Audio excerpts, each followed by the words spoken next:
What's up? It's your boy ET. Look, if you're looking to or you got to raise the bar on your marriage, you gotta click the link and get into Married into Crazy, y'all. I'm telling you, this coaching is gonna take your relationship to another level. Now look, you already know you need to raise the bar. You know that already. So stop thinking or overthinking. Click that link, and Marriage into Crazy is gonna take you and your spouse to marital bliss. Now you know. Click the button. Let's go.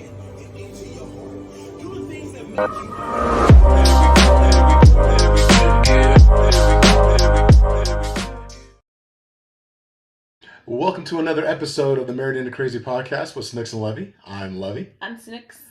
And ladies and gentlemen, we're always pleased to bring you amazing couples from around the world.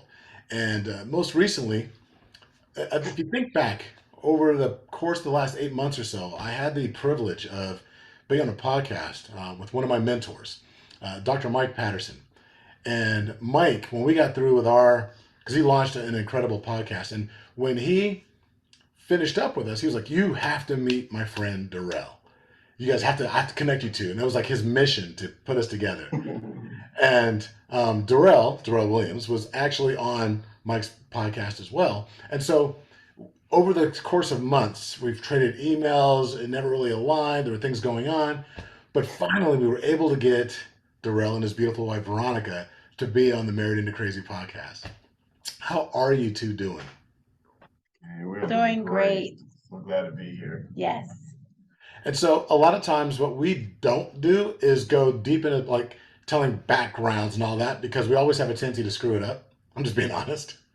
So what I'd love for the two of you to do is just briefly, because it's not about your professional careers, it's more about you as a couple, but just kind of give some background, like who are you? What do you do?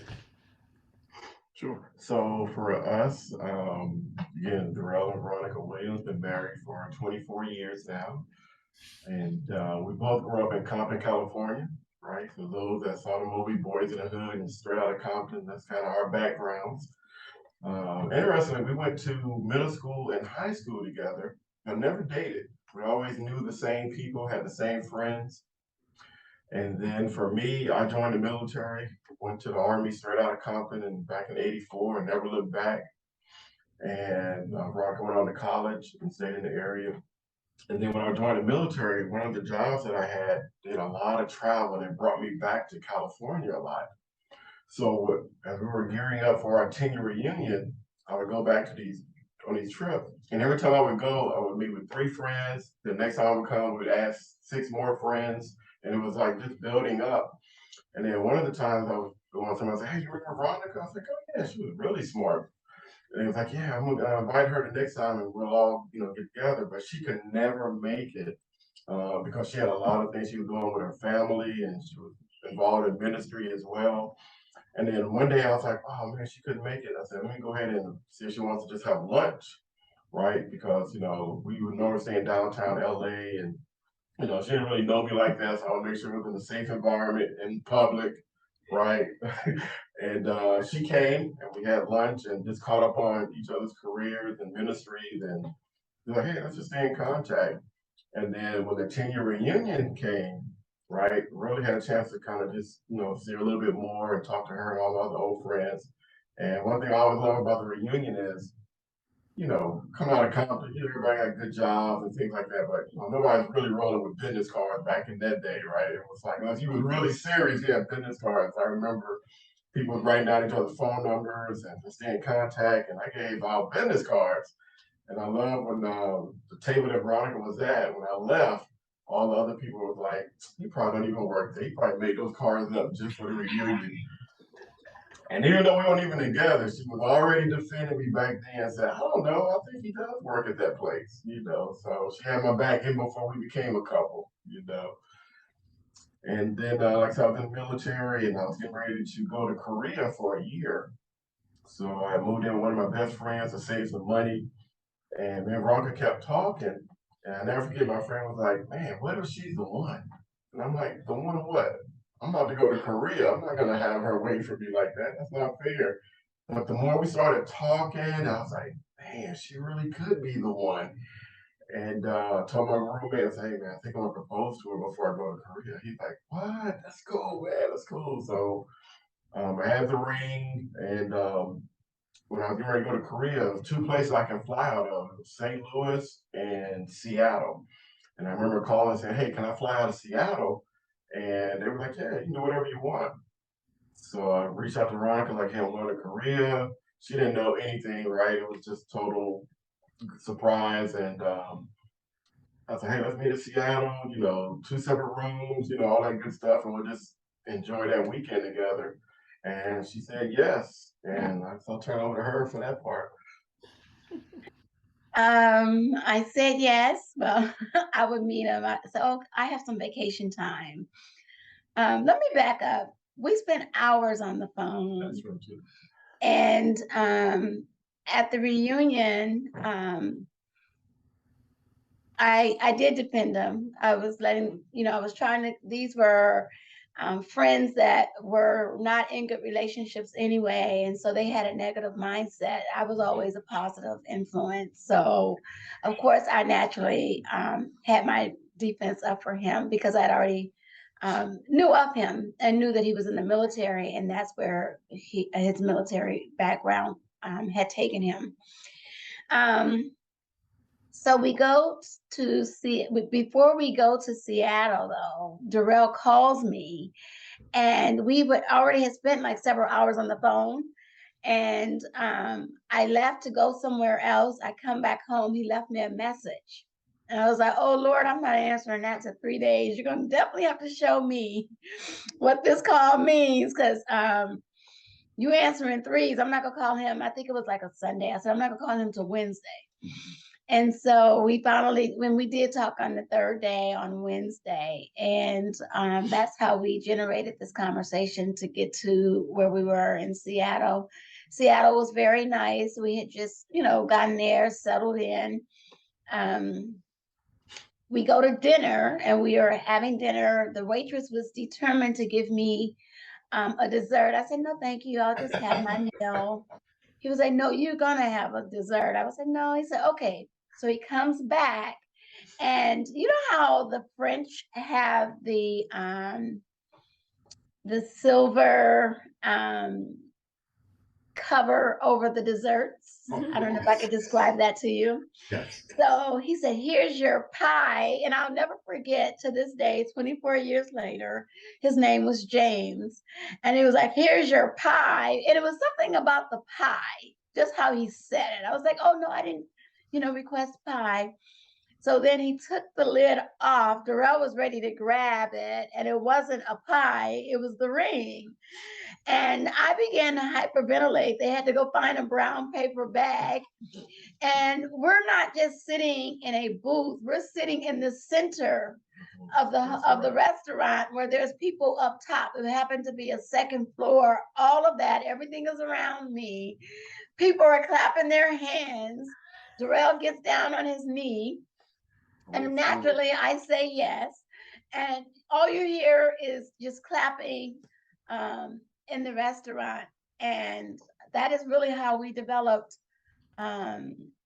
We got to the point to the engagement. And then we began to just go from there. Wasn't expecting it. I just knew that he had become a really, really good friend.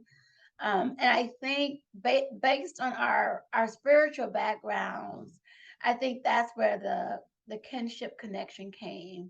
And while we're in Seattle, we did go to church. And we go, and back then they would ask you to stand up, and everyone had to introduce themselves. So we stand up. I'm holding Darrell's hand because he was like pulling me to get up. I'm like, I'm not getting up. I'm not.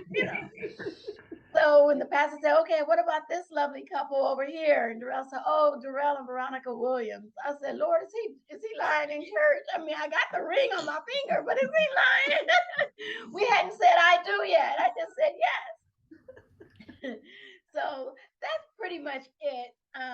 But just our background, our connection, and most importantly, our spiritual life and what God was doing with us is really what let us know that either one of us was who God wanted us to be. And that's really how Darrell and Veronica has lasted for 24 years. That's so funny. So, did you have a contingency plan if she was just like, no, I'm not taking the dessert? I just Um, flat out. so good question. So that's where my military background kicks in. I had did a trip there before, so that's why I said God really orchestrated this thing. So I already knew the hotel we were going to. I had already called them back and said, "Hey, you probably don't remember me, but I was there doing a military recruiting trip." They're like, "Oh yeah, we remember you guys. Y'all were really nice, big tippers, you know." And I was like, hey, I'm gonna, propose. So I already had everything laid out. So it was so military strategically set where it was like there was no contingency because the thing was just laid. And I even told Jane, I said, "Trust me, she's not gonna order dessert, but bring the case anyway." And he's like, "Oh, I got you, Mr. Williams, I got you." So it was already laid. The only thing I didn't plan for was the hyperventilation piece. I didn't know that she was gonna hyperventilate like that. But definitely was well worth it. And like I said, no backup plan. It was one of those like there is no plan B. It's like, no, this is kind of it. But in some of our earlier conversations, it definitely was a lot of hints. Like if somebody was to propose to you, and what would that answer look like, and all that. So I had enough hints where it was like I think it was in the safe zone. Yes, it was it was definitely in the safe zone, because what we actually have become really good friends. That's true. And I would say he had become my male best friend. And by that time, we were very comfortable with each other. So it wasn't a matter of, what would I say? I already knew I was going to say yes because I already liked him so much. My heart was already there. You just go being in a protective mode to just kind of let's say, oh yeah, we're just friends. But I'm just like, but all the while I'm praying, and I'm from a very, I was from a predominantly all women's family. It was a lot more girls than boys, and the women were more domineering and more opinionated. And I kind of got out of that cascade of it. And so no one knew that I was going to be, they knew my parents, even though I lived on my own, my parents were still concerned with me going away to just go visit a friend that they hadn't met yet. And so we had that in the background. I went on this trip, not anticipating coming back with a ring. The ring.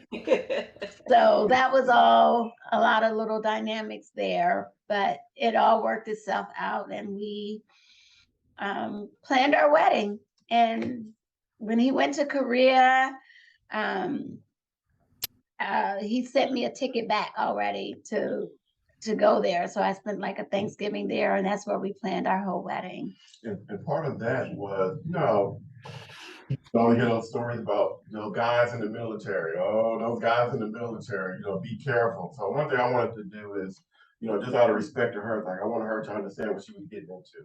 I mean, luckily I didn't have a regular military assignment where it was like a Fort Bragg or a Fort Hood or that was they call a special assignment, but still the military piece was there. So one thing I wanted to do was make her as at ease as possible. So part of her coming to Korea is I wanted her to see like this is what the military environment is like.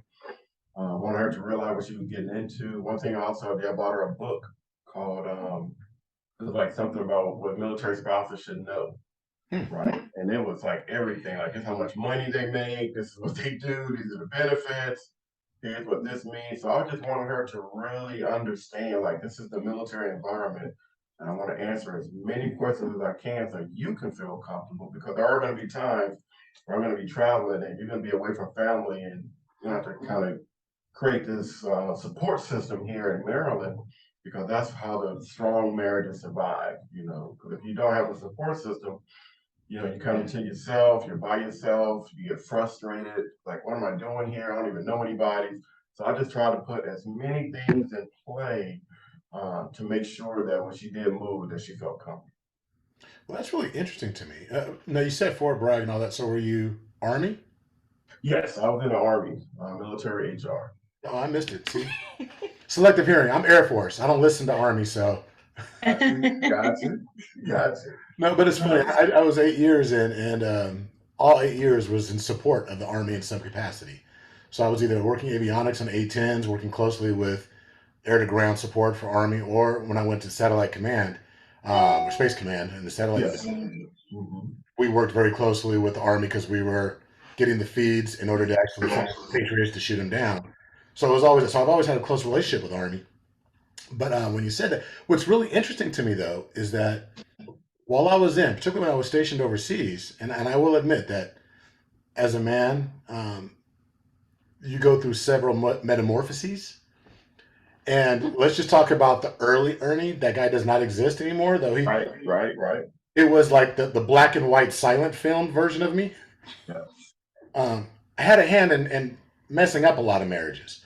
Um, and then as I elevated and grew and transformed, I had a lot of friends that were married, and yet I had never heard of a book like that. And I know people to this day that would have been in a much better place had they had some foresight to get a book talking about what it meant to be a spouse or even just being married, period, in the military, what that entails, even aside from the financial piece of it. So I think that's really interesting that you had that foresight at a young age. Yeah, because well, let me back up. I'm not too young because we got married when we were what 32. Yeah, we were 32. So I was pretty much on the last end of my career. But like you said, saw so much, had a lot of great mentors. I saw how their marriages looked, and it was like, okay, I get a chance to do something like that, get into a real serious relationship. Like, it's almost like, what could I do to make sure that that other person felt comfortable? And that was kind of like my mission. And like Veronica said, by her being a good friend of mine, like, I don't even want to mess up the friendship. So to me, that gave me even more purpose to, make sure she feels comfortable, right? She's from a big family. She's leaving California, coming all the way to Maryland. It's like, it was like a heavy weight on me. Like, I have to make sure she feels comfortable, because I wanted to make sure that, like, I knew I was going to be okay, but now it's me and somebody else. So it's not just me. It's like, I got to make sure she's cool, she's great. And like I said, that book really, like you said, it really did a lot. They bring her to Korea was good too, because in Korea, this is in Youngsan.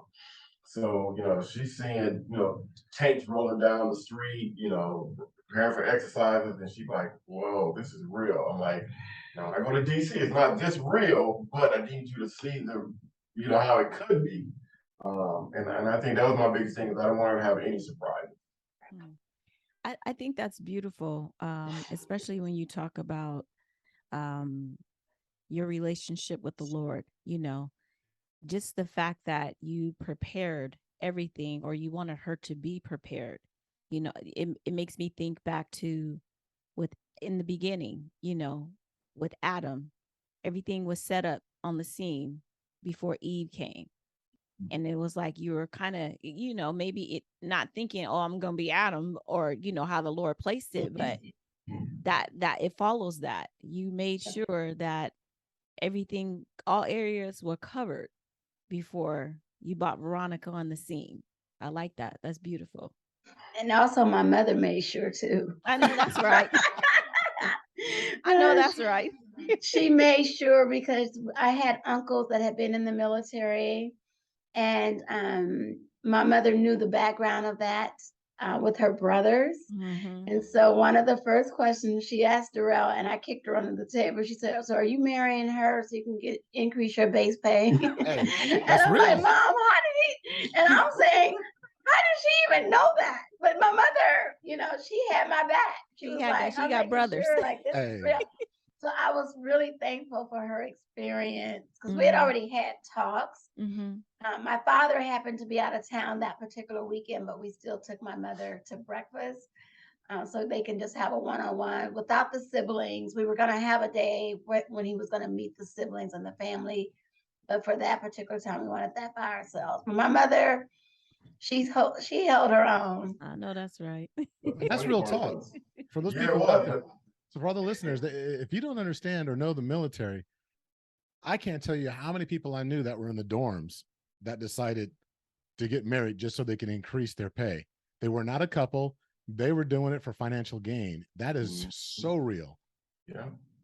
Yeah, no, that's real. And but that was a good part about me and my personality. Like, I'm more, like, most of the time I'm very humble. I don't tell everybody what I did. Like, I'm in the Army, human resources, communications organization. But when moms throw questions like that, I was like, oh, okay, now I get to open up the big boy bag. I was like, oh, so first of all, no, I'm not marrying her for increasing my pay. I'm already a senior NCO, a senior manager in the military. I work for the White House Communications Agency, one of the top agencies in the military. Um, I'm one of the best at what I do. I already get special duty pay, right? So I'm actually set. If I retire, I'm good. So no, it's actually because I love your daughter. That's awesome. So let's take, I know you're both, people of faith. Mhm. You stand on it. I think that you had mentioned that. I know I read that you were in ministry, but I want to say, I want to believe that Darrell said that even when you guys in your friendship, that you were already involved in the ministry from it. Yes. And we talked to, and Snooks alluded to how in the beginning in Genesis, it talks about how the setting was made prior to Eve arriving. One of the things that we do with the couples that we coach and that we counsel are we always bring it back to when they talk about the challenges they're having. We like to point out that there was no mention of the enemy, of the devil, until Eve came on, until the covenant was in place. Mm. And so to think that you're not going to have challenges is naive, Right. because the moment you say I do before God, It's on. it's exactly it's home, right? That's the cue for the enemy. If it was a cue in the Bible, it's the cue in your life. That's when the Yep. enemy will really start to show up and show out. So my question to you is, once you actually, even though you were seasoned and you were involved in the ministry, when you said I do, what were some of the early challenges that you faced that perhaps you didn't anticipate, and how did you overcome them? I think for me, because when we got married, I was already a youth director. I had already told her that I felt God was calling me for something bigger. So it was kind of like that opt-out clause. Like, I'm telling you right now, I'm probably going to be a youth minister. I'm probably going to call me a youth pastor.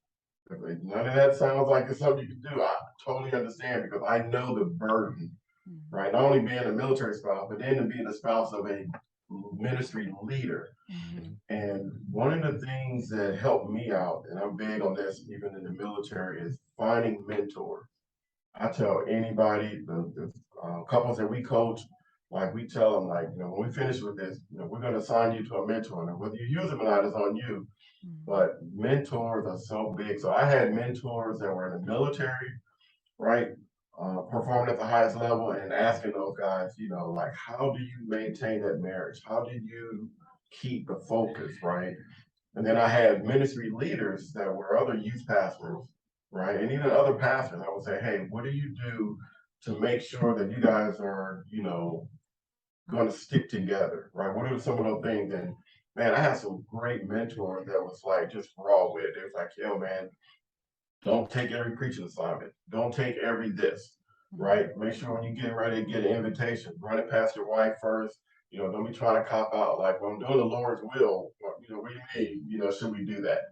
Right? So bringing all those things to the forefront and having those mentors, it really helped me. I think probably the one challenge that came that I wasn't too sure about early on was just the um, the time piece, as far as how to really divide up your time. It's like, I know to bring it to her and allow her to be a part of the scheduling, but it's like, okay, but once all that's done, how do you still maintain being there for these kids, putting these youth programs together, and still being a good husband and showing them, like, this is what it looks like. And I think that was one of the challenges of just trying to maintain that balance. I like that. What about you, Veronica? I would say the biggest, I had no problem with where God, with the calling that God had on his life, because I too had a calling on my life. And it was way beyond being a youth Bible study teacher, a women's ministry leader. It was far beyond that. I think the biggest challenge was the morning. I don't know how I knew, but It was a Sunday morning, and I just did not want to go to church that day. I didn't want to go to church that day because I guess as I was dreaming through the night, that I knew that he was about to accept a higher calling, which was going to require more of us. Not that we weren't given it all already, but it was going to be require more. And what that was is that the challenge was when he had to accept his calling to say, I'm here to be a minister of the gospel.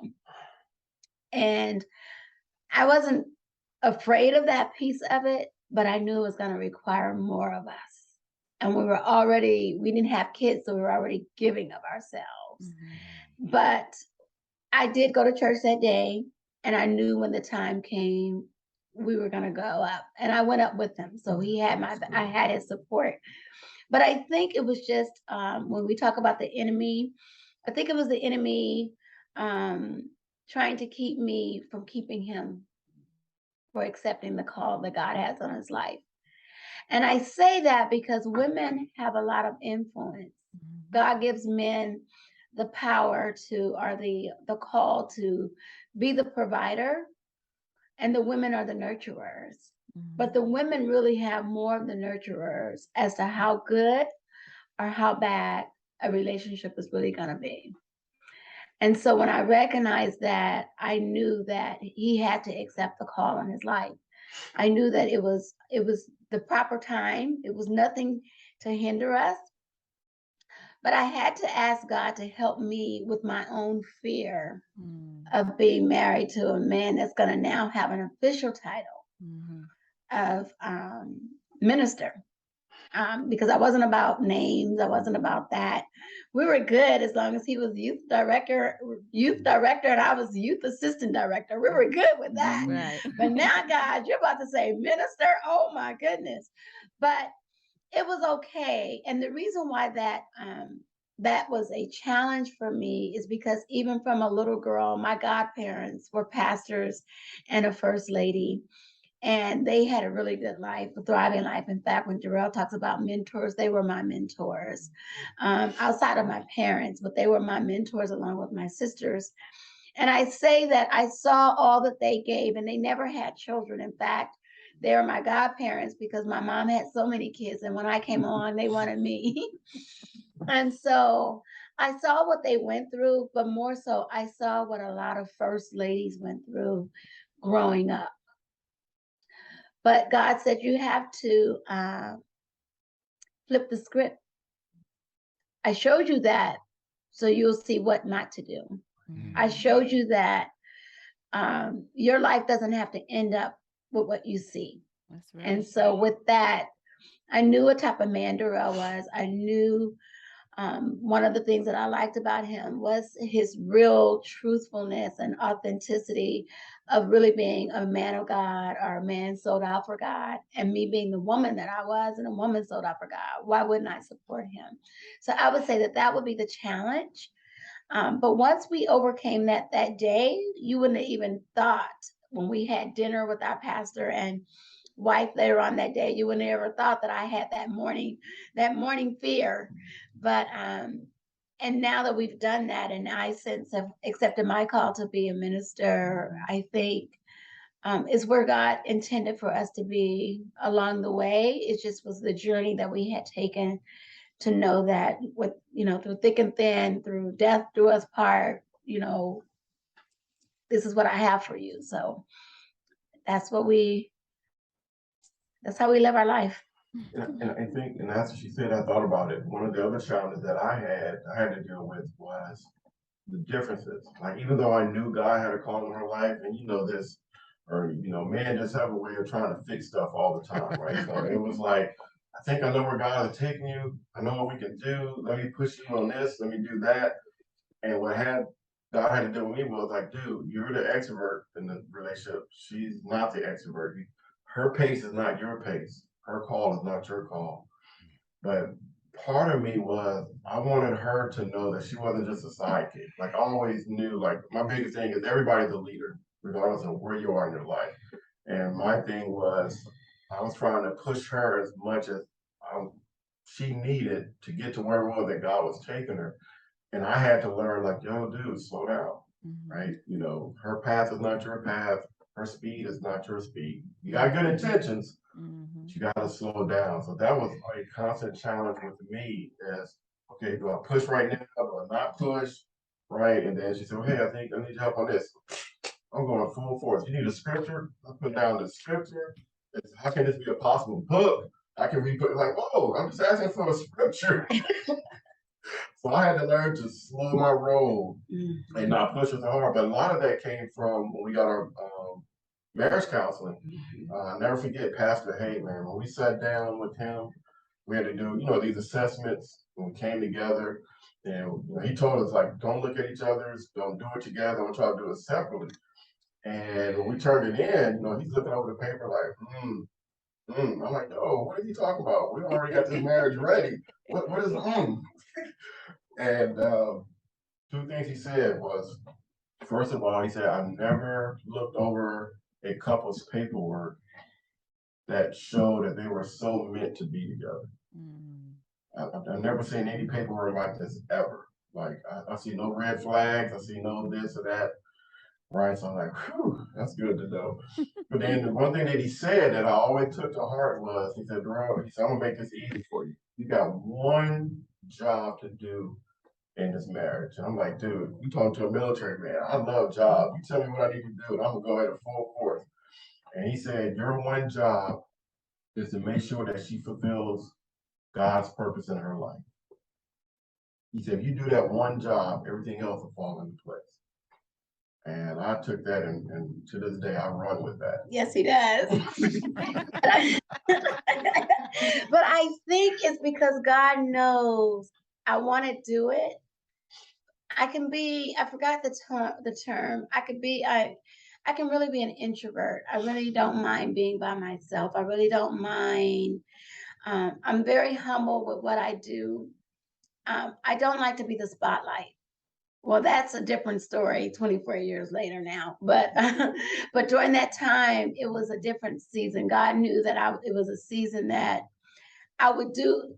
I'm good with whatever you need me to help you with, but don't be trying to give me no title. Just let me just do me, let me just do me with no title. I don't need you to cap it with a minister. I don't want to say assistant, nothing. Just let me just do ministry. And I think that was it. But then the more that, you grow in God and you grow in his grace, you grow in his mercy, and you grow in the calling and the anointing that he has on you, it really doesn't matter. So, with that said, he has always been there. I've always been there for him as well. But sometimes, as we've learned over the years, husbands are quick to be a fixer. Wives only want a comment sometimes. They don't. We come home, we tell you something. We don't mean you to go into action. Amen. This is not the war zone right here. Amen. Amen. And so we learn with that. So so now I preface it. I say, honey, I just want to say something to you, but it's not. You don't have to do anything. Just listen. So you have to learn that. And I say that to couples. Just learn who you are and be who you are, and learn to clarify with your spouse whether you need them to fix it right now, or whether you need them to just be a listener, or whether you need, you don't really need no action done. I just need you to just sit here and be in the moment, just have the presence. And so we've now learned how to do that. First off, let me just stop you there. I don't know if the Lord put in your heart to come on here and counsel us. I don't know. I don't appreciate y'all coming out calling me out like that. No, it's a lot of the same. It's funny. I do have to say this, that we've had other marriage coaches on as well, and I know that early on, Snooks was like, "Why would you bring people on that do what we do?" And I think this is an opportune time to really remind the audience that when you have a calling for marriage to lift up the covenant, it's not about us. It's about God's covenant, right? And I liken what you do, and you do it well. And we've had like Quest and Faith and some of these other couples that we've had on that do the same thing. It's like an instrument. It's like a guitar. where you have an instrument, which let's say the instrument is the covenant of marriage. But in that instrument, there's 6 different strings. There's actually 12 string guitars. There's a variety of them, right? Each one of those strings is tuned to a different harmony.